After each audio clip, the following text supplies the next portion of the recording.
Good evening, everyone. Set it right there. It's Carpo. This is going to be a random rant, so be forewarned.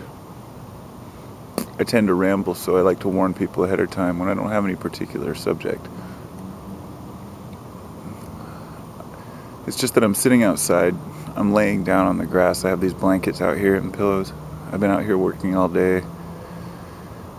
Got the lawn edged, got it all nice, got all the weeds cleaned up. Now I'm laying here and the sun has just gone down. And I'm looking up at the sky and it's just beautiful. It's just been a beautiful day. And it's days like this that remind me that, winter, everyone's stuffed up in their cabins and their homes, and summer comes around and the attitudes change. People become pleasant again to be around. But I'm just sitting out here, and I'm laying on these blankets with comfy pillows, a cup of coffee. I'm just feeling so content. I just finished a nice big meal, barbecued chicken, green beans, and mashed potato, or a baked potato, I never take these things for granted, and I feel like we as humans tend to take everything for granted. I shouldn't say humans. That's not fair. But I think that many of us, especially the spoiled ones, many Americans are guilty of that, but so are many other cultures, many other countries. It's not just an American problem. It's a worldwide problem. But I just wanted to say that, as cheesy as it sounds, I think that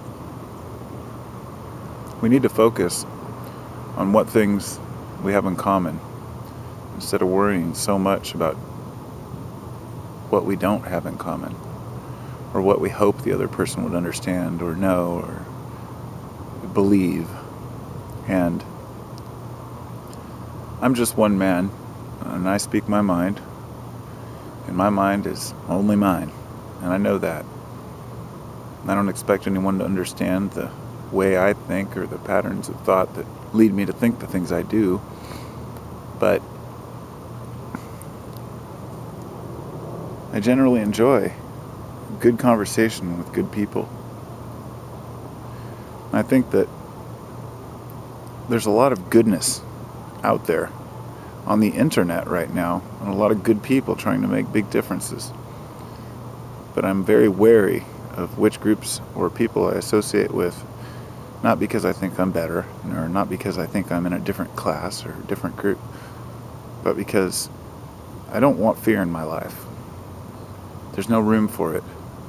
There's enough things to worry about already without the scaremongering. And I know people don't intend to do it all the time. It's not that people have a desire to panic the world. It's just that people feel fearful themselves and they want to express that, and they want others to understand. Geese, you hear the geese?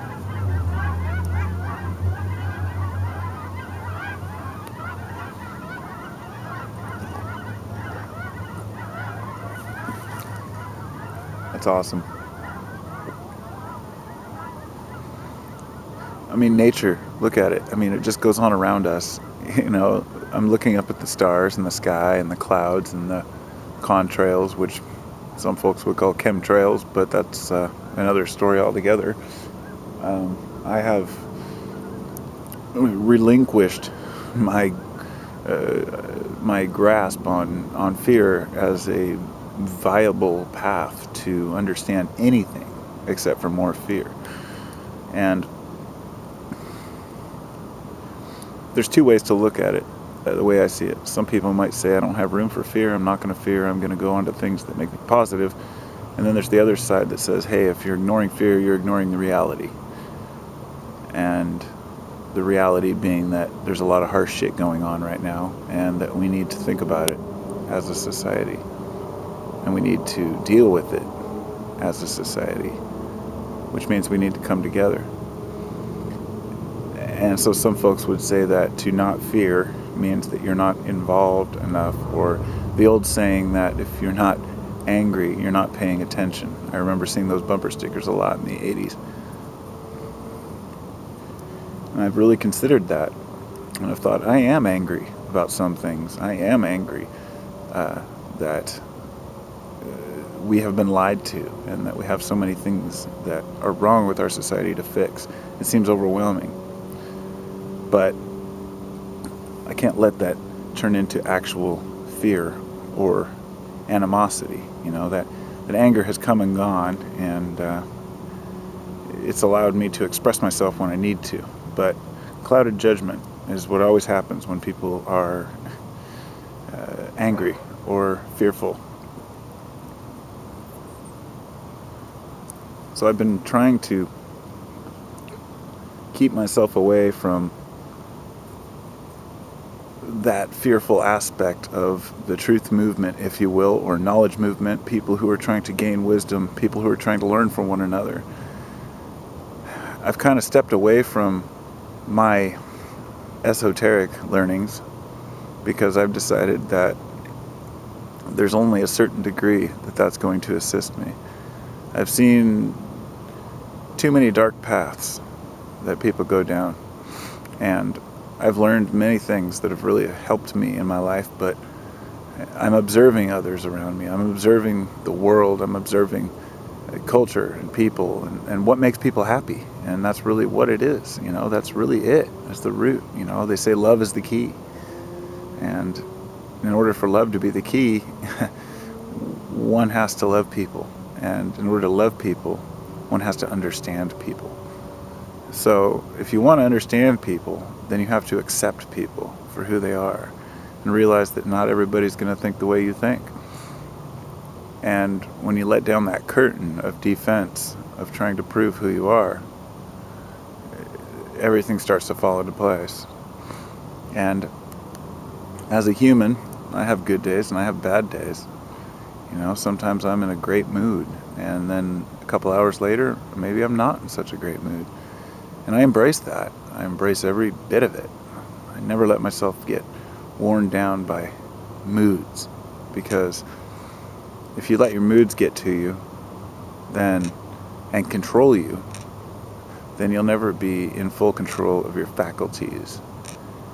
Negative emotions, if you want to put that negative connotation on them, which I don't mean negative in the sense of it being a harmful thing, because I believe that all emotions are essential. Every one of them is needed. But the reason being is that even if we didn't have fear, then we would never stop ourselves from getting hurt. You know, if we didn't have jealousy, we would never know what we desired. You know, those kind of things, the sins, if you will. The negative emotions of anger, hate, resentment, jealousy, greed, all of those are inherently part of who we are. So whenever I find myself going down one of those paths, I ask myself why. And by doing that, I can learn so much more about myself and the world around me. And people don't quite understand that.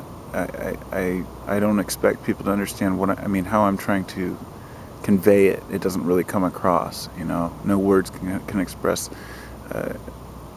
integrity, constant perseverance, and watching yourself, observation, seeing yourself from the outside. You know, whenever you say something to someone at work or at home, you know, consider everything you say and why you said it. Those kind of things lead a person to be wise in their old age, I think. And I'm hoping that by the time I'm 50 or 60, I'll be able to pause before I say everything and really consider it, but have it meaningful, you know. If you pause too much, you lose people, in a sense, unless you have something really important that they anticipate hearing. And that's why I've always been under the impression no one really has to, the old Confucius saying that no one has anything to teach until they're over 50. And, you know, it's an amazing life to live. And that's why I try to fully embrace every moment that's good. I don't want to dwell on the times that didn't work, but it's like a conversation I had the other day with my mom, and we were saying basically, it's a really simple process of using the past to do the right thing in the present so you can prepare for your future. And that's what living in the now really is. And it's not this idea that you can live in the moment. You can't always live in the moment. It's a ridiculous notion, and some people try to strive for it.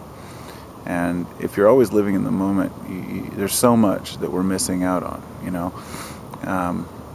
It's a very metaphorical thing in my mind, that it's a constant balance of